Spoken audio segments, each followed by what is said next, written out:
Delivery room में क्या क्या होता है और सिजेरियन का असली सच क्या है। मेरी दोनों ही वीडियो को आपने भर भर के प्यार दिया और आप लोगों ने रिक्वेस्ट किया कि दोनों का कंपैरिजन करके बताओ कि कौन सा ज्यादा बेटर है। और आप लोगों ने भी मुझे सजेस्ट किया, कुछ लोगों का कहना है कि नॉर्मल डिलीवरी बेटर होती है, कुछ लोग कहते हैं कि सिजेरियन बेटर होती है। सो इस वीडियो में हम इसी टॉपिक के बारे में बात करने वाले हैं। आप मुझे अपनी राय जरूर दें, आपके अपने एक्सपीरियंस से मुझे बताएं। अब तक आप अपना एक्सपीरियंस शेयर करते आए हो, सो उससे दूसरों को बहुत ज्यादा मोटिवेशन और एक एक्सपीरियंस की ना कोई वैल्यू नहीं होती है, वो आप हमारे शेयर करते हो तो बहुत ही सही गाइडेंस मिल जाती है, तो वो जरूर करना। आज की वीडियो में हम जानेंगे कि सी सेक्शन नॉर्मल डिलीवरी से क्या वाकई में बेटर होता है या नॉर्मल डिलीवरी ही बेटर होती है, दोनों के साइड इफेक्ट्स क्या हैं और दोनों के मतलब प्रॉज एंड कॉन्स क्या हैं, फायदे और नुकसान, वो हम अच्छे से विस्तार में जानेंगे। अब नॉर्मल और सी सेक्शन के बारे में बताना है तो इसके लिए गहराई से जांच पड़ताल करने के लिए मैंने पर्सनली बहुत सारी मॉम्स को कॉल किया और उनसे पूछा उनके बारे में कि उनकी नॉर्मल डिलीवरी कैसे रही और उनका सी सेक्शन हुआ तो वो कैसे रहा और इन दोनों में से उनको बेस्ट कौन सा लगा। तो ये कुछ मॉम की पर्सनल लाइफ एक्सपीरियंस से मैं आपको बताने वाली हूँ कि क्या एक्चुअल में माओ की राय है इस बारे में। और अगर आप देखना चाहते हो कि मेरा नॉर्मल होता है या सी सेक्शन डिलीवरी होती है, उसके लिए आपको मई तक का इंतजार करना पड़ेगा और मेरा व्लॉग चैनल है मिस्टर एंड मिसेस प्रिंस, वहाँ हमारा व्लॉग देखना पड़ेगा। देख रहे हो बी नेचुरल, मैं हूँ रेखा। Let's get started. सबसे पहले जान लेते हैं कि आखिर नॉर्मल डिलीवरी क्या होता है और सी सेक्शन क्या होता है। जब बच्चे की डिलीवरी होने वाली होती है और वो वजाइना के थ्रू होती है तो उसको कहते हैं नॉर्मल डिलीवरी, जो कि कुदरत का तरीका है बच्चे को डिलीवर करने का। जब कुछ कॉम्प्लिकेशंस आ जाती हैं प्रेगनेंसी में और बच्चा वजाना के थ्रू डिलीवर नहीं हो सकता है और डॉक्टर को डिसीजन लेना होता है कि सी सेक्शन से डिलीवरी होगी, तो आपके पेट के नीचे मतलब नाभि के नीचे बिकनी लाइन के ऊपर एक चीरा लगाया जाता है और वहां से आपका सर्जरी होकर के बच्चा पेट से बाहर निकालते हैं, वजाना के थ्रू बाहर नहीं आता है। इसको कहते हैं सी सेक्शन यानी सिजेरियन डिलीवरी। कई बार सिजेरियन डिलीवरी अनप्लान्ड होती है, सब कुछ सही चल रहा होता है, नॉर्मल डिलीवरी की तैयारी हो रही होती है, लेकिन अचानक कॉम्प्लिकेशंस कुछ ऐसे आ जाते हैं कि सी सेक्शन करना पड़ता है। कई बार ये पहले से ही प्लान कर लिया जाता है कि हाँ ये वाले डिलीवरी नॉर्मल तो पॉसिबल है ही नहीं, इसको सी सेक्शन ही करना पड़ेगा, तो बकायदा अपॉइंटमेंट लेकर के जाते हैं पर्टिकुलर डे पे और तब सी सेक्शन होता है। इसके बारे में विस्तार से थोड़ी देर में बात करेंगे। सबसे पहले मैं आपको बता दूं कि नॉर्मल डिलीवरी के फायदे क्या होते हैं और क्यों लोग प्रेफर करते हैं नॉर्मल डिलीवरी। जब बच्चा वजाने के थ्रू जन्म लेता है तो माँ की रिकवरी बहुत जल्दी हो जाती है compare to C section delivery. C section में थोड़ा टाइम लगता है बॉडी को रिकवर करने में। जब नॉर्मल डिलीवरी होती है तो फ्यूचर की जितनी भी प्रेगनेंसीज होती है ना, उनमें कॉम्प्लिकेशंस के चांसेस कम होते हैं और वो इजी रहता है अगर पहला नॉर्मल हो तो, ऐसा कहा जाता है। अगर आपकी नॉर्मल डिलीवरी होती है तो आप अपने बच्चे को अपना ब्रेस्ट फीड जल्दी दे पाते हो। सपोज ये वजाना है, ये बेबी है, जब वजाना के थ्रू बेबी की डिलीवरी हो रही होती है तो बहुत सारे गुड बैक्टीरियाज बच्चे के कॉन्टेक्ट में आते हैं जिससे कि बच्चे की इम्यूनिटी बूस्ट होती है, जो बच्चे के लिए अच्छा होता है। प्लस ये स्पेस बहुत बड़ा नहीं होता तो बच्चा थोड़ा स्क्वीज हो करके आता है ऐसे। सो उसके अंदर जितना भी एमनियोटिक फ्लूइड होता है बच्चे के अंदर वो सब निकल जाता है, लंग्स से बाहर निकल जाता है और बच्चे के लिए काफी हेल्दी होता है अगर डिलीवरी वजाना के थ्रू हो तो। प्लस वजानल बर्थ बूस्ट करता है बच्चे की रेस्पिरेटरी सिस्टम को। नॉर्मल डिलीवरी करते टाइम तो बहुत पेन होता है, लेकिन एक बार नॉर्मल डिलीवरी हो जाती है तो वो सब पेन आप भूल जाते हो। जैसे ही बच्चे की शक्ल देख लेते हो सब गायब हो जाता है और वो फीलिंग एकदम अनमोल होती है। आपकी पूरी जिंदगी की दिक्कतें, खुशियां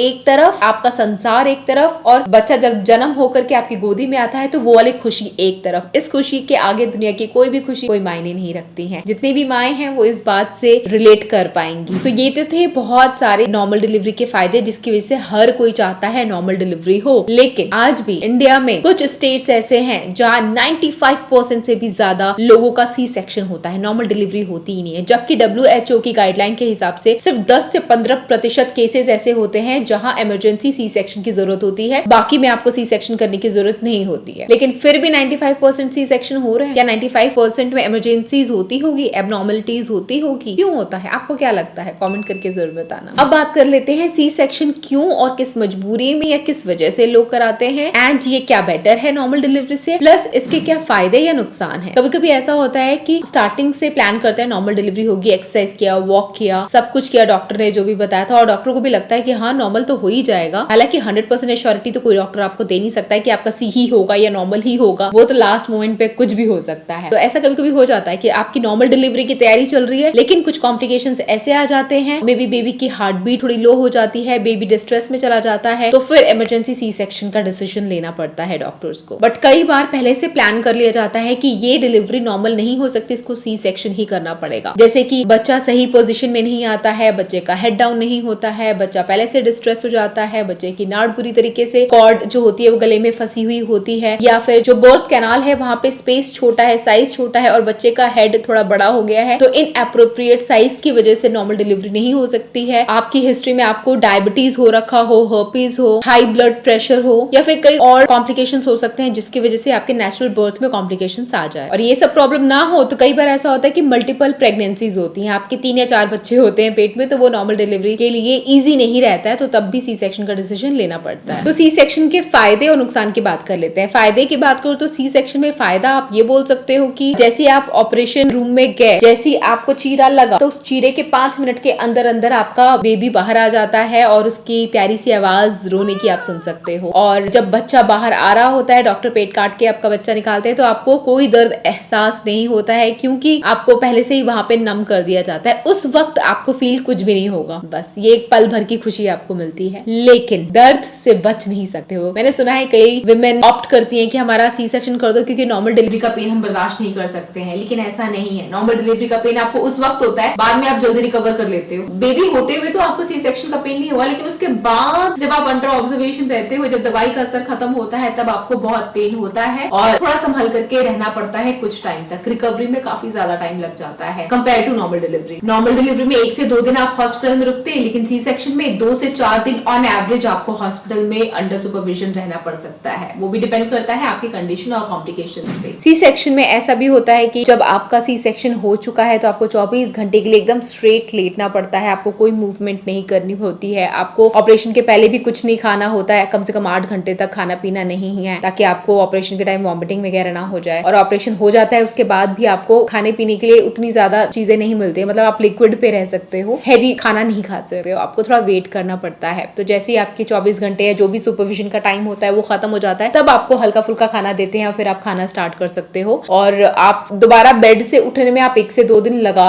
लेते हो, मतलब इजी नहीं होता है। आपके पेट में चीरा लग चुका है, आपको वहां पे पेन होता है, ऑल्दो पेन किलर्स भी दिए जाते हैं जिससे आपको काफी रिलीफ मिल जाता है, लेकिन नॉर्मल डिलीवरी से ज्यादा आसान तो नहीं होता है, पेनफुल तो होता ही है। मैंने सुना है कई विमेन को दूसरे विमेन को लेट डाउन करते हुए ये बोल करके कि आपका तो सी सेक्शन हुआ है, क्या जानो नॉर्मल डिलीवरी का पेन क्या होता है। ऐसा कुछ नहीं होता है। एक विमेन जिसने सी सेक्शन से डिलीवरी दी है या एक विमेन जिसने नॉर्मल डिलीवरी से डिलीवरी दी है, दोनों ही माएँ हैं, उनके मापन में कोई कमी नहीं होती है कि उसने सी सेक्शन दिया तो वो आसान है, वो आसान नहीं है। नॉर्मल डिलीवरी भी मुश्किल है, सी सेक्शन भी मुश्किल है, इनफैक्ट थोड़ा ज्यादा मुश्किल है क्योंकि रिकवरी का टाइम बहुत ज्यादा होता है कंपेयर टू नॉर्मल डिलीवरी, और एक स्कार आपको मिल जाता है जिसके जाने और हील होने में भी टाइम लगता है। प्लस जिनका सी सेक्शन होता है उनका नॉर्मल ब्रेस्ट फीड होने में थोड़ा और टाइम लग सकता है, ऐसे भी चांसेस होते हैं। और एक बार आपका सी सेक्शन हो जाता है तो चांसेस बढ़ जाते हैं कि अगली प्रेगनेंसी में भी आपका सी सेक्शन हो, या फिर नॉर्मल भी हो सकता है, थोड़ा चांसेस उसके कम है और सी सेक्शन के चांसेस ज्यादा है। फिर भी आप अपने साथ क्या हुआ वो शेयर कीजिए। क्या आपका सी सेक्शन था तो नेक्स्ट डिलीवरी नॉर्मल हो पाई, या पहले नॉर्मल थी बाद में सी सेक्शन हुआ। मैं तो अपने नोन में जितनी मॉम्स को जानती थी उनके एक्सपीरियंस आपके साथ शेयर कर दिए। आप अपना एक्सपीरियंस जरूर कमेंट सेक्शन में शेयर करके हम सारे लोगों को एक्नॉलेज करना, बताना कैसा रहा आपका सी सेक्शन या नॉर्मल डिलीवरी, माँ बनने की जर्नी पूरी कैसी रही। और मेरी जर्नी जानने के लिए do watch my vlog on mister and Mrs Prince. That's it for today. और भी कोई प्रेगनेंसी से रिलेटेड क्वेश्चंस आपके मन में होंगे तो मुझे लिख भेजिए, कमेंट कीजिए, मेल कीजिए, मुझे बहुत अच्छा लगता है आपके क्वेश्चंस का रिप्लाई करने में। अगर आपको मेरी वीडियो पसंद आई हो तो अपने सारे सगे संबंधियों के साथ शेयर कीजिए। पता होना चाहिए हर किसी को कि माँ बनना इतना आसान नहीं होता है, and we should all respect women. यार सबको रिस्पेक्ट करनी चाहिए, पर विमेन को एक अलग से रिस्पेक्ट मिलनी चाहिए, क्योंकि हम जो करते हैं ना, एक ह्यूमन को जन्म देते हैं, ये